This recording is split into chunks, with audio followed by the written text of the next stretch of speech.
বিএনপির সঙ্গে আলোচনা ছাড়া কোনো জোটে যাবে না গণ অধিকার পরিষদ। বিএনপি জাতীয় সরকারের অংশ হতে চায় তারা, এমনটাই জানিয়েছেন দলটির সাধারণ সম্পাদক রাশেদ খান। এদিকে আলোচনা ফলপ্রসূ না হওয়ায় তৃতীয় জোটে যাচ্ছে না এনসিপি। ফলে বিএনপি জামায়াতের বাইরে এনসিপি ও গণ অধিকার সহ বেশ কয়েকটি দলের তৃতীয় কোনো জোট গঠনের সম্ভাবনা অনেকটাই কম। ২০২২ সাল থেকে বিএনপির সাথে আমাদের যুগপৎ আন্দোলনের সম্পর্ক।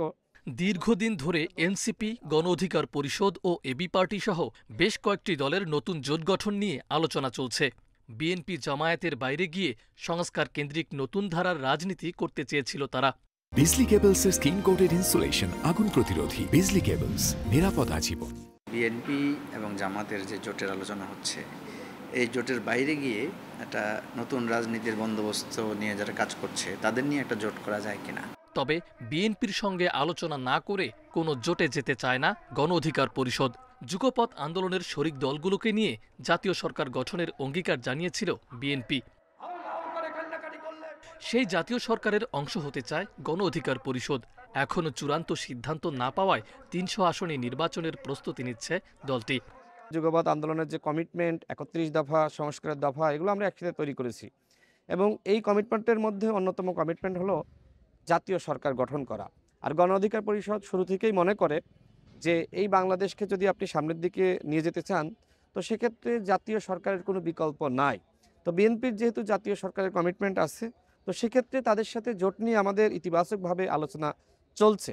এদিকে জোটের আলোচনা অনেকটা ব্যর্থ হওয়ায় এককভাবে ভোটের প্রস্তুতি নিচ্ছে এনসিপি। নতুন দল হিসেবে এখনই ক্ষমতাকেন্দ্রিক রাজনীতি করতে চায় না দলটি।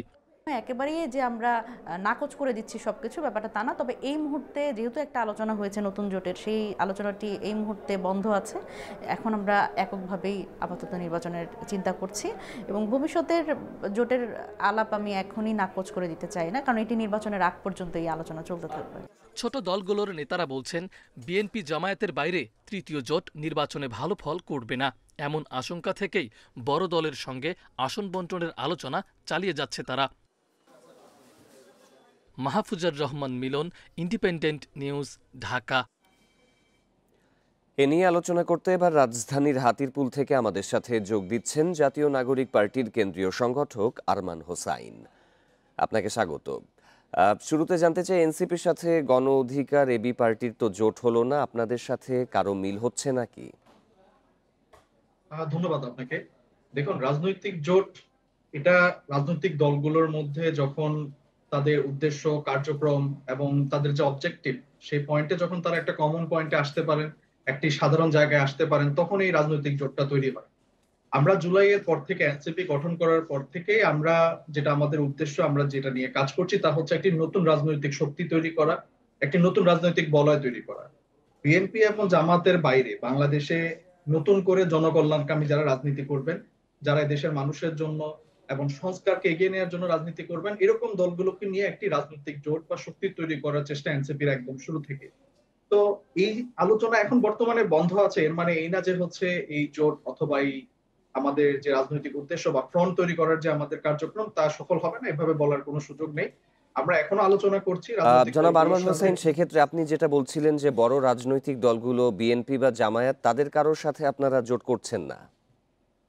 না, আমরা এখনো পর্যন্ত বিএনপি জামাত কারোর সাথে জোট বা আসন সমঝোতা কোন রকম আলোচনা এগ্রিমেন্ট আমরা এখনো যাইনি। কারণ আমরা মনে করি আমরা যে নতুন রাজনীতির কথা বলছি, আমরা জুলাই পরবর্তী যে নতুন রাজনৈতিক সংস্কৃতির কথা বলছি, তা এখনো পর্যন্ত বিএনপি এবং জামাত তাদের রাজনীতির মাধ্যমে ধারণ করতে পারেনি। এবং জনগণের যে প্রত্যাশা যে মার্কা ভিত্তিক অথবা পেশি ভিত্তিক রাজনীতির বাইরে অথবা ধর্মীয় অপব্যবহার করার মাধ্যমে যে রাজনীতি, তার বাইরে যে একটা জনকল্যাণকামী এবং ওয়েলফেয়ার পলিটিক্স যেটা আমরা চাই করতে, সেটা আমরা এখনো পর্যন্ত জারি রাখতে চাই। এবং আমরা অপেক্ষা করব যে আরো যে নতুন রাজনৈতিক দলগুলো আছে যারা এই সংস্কার এবং কল্যাণকামী রাজনীতিতে আগ্রহী, তাদেরকে নিয়ে যেন একটা ফ্রন্ট তৈরি করা যায় সে চেষ্টা। সেক্ষেত্রে নির্বাচনের আগে আপনারা কেন জোট করতে চাচ্ছেন? এর আসলে রাজনৈতিক ফায়দাটা কি হয়? রাজনৈতিক ফায়দা বলতে কি, দেখেন, জুলাইয়ের পরবর্তীতে মানুষের যে রাজনৈতিক চিন্তা চেতনা, মানুষের যে রাজনৈতিক প্রত্যাশা, তার মধ্যে একটি বড় পরিবর্তন এসেছে। মানুষ এখন যে রাজনীতিটা চায়, যে তার নিজের মৌলিক চাহিদা, তার যে রাজনৈতিক সংস্কৃতি বা তার যে রাজনৈতিক প্রত্যাশা, সে প্রত্যাশাটা কিভাবে পূরণ করবে এবং নতুন রাজনৈতিক ফ্রন্ট কিভাবে তার এই প্রত্যাশা পূরণ করার জন্য অনেস্টলি কাজ করে যাবে, মানুষ এরকম রাজনীতিটা চায়। তো সেক্ষেত্রে আমরা যেসব রাজনৈতিক দল সেই মানুষের প্রত্যাশা বা তরুণ প্রজন্মের ধারণাকে ধারণ করে তারা যে রাজনীতিটা যদি করতে পারে, তাদেরকে নিয়ে আমরা সেই রাজনৈতিক জোটটা করতে চাচ্ছি। এটার উদ্দেশ্য হচ্ছে যে ভোটের মাঠে আমরা কতটুকু ভালো করব বা খারাপ করব, তার চাইতে বেশি কথা হচ্ছে যে এটা যে তরুণ প্রজন্ম এবং নতুন রাজনৈতিক যে চেতনা তা ধারণ করে রাজনীতিকে সামনে এগিয়ে নেওয়ার জন্য। ভোটের মাঠের ইকুয়েশন চাইতে আমাদের যে চিন্তা চেতনা এবং আমাদের যে প্রত্যাশা বা আমাদের যে সংস্কৃতি, সেটাকে ধরে সামনে রাজনীতিতে এগিয়ে নেওয়ার জন্য হচ্ছে আমাদের এই জোটের আলোচনা এবং পরিকল্পনা। জনাব আরমান হোসাইন, আপনাকে ধন্যবাদ আমাদের সাথে যোগ দেওয়ার জন্য।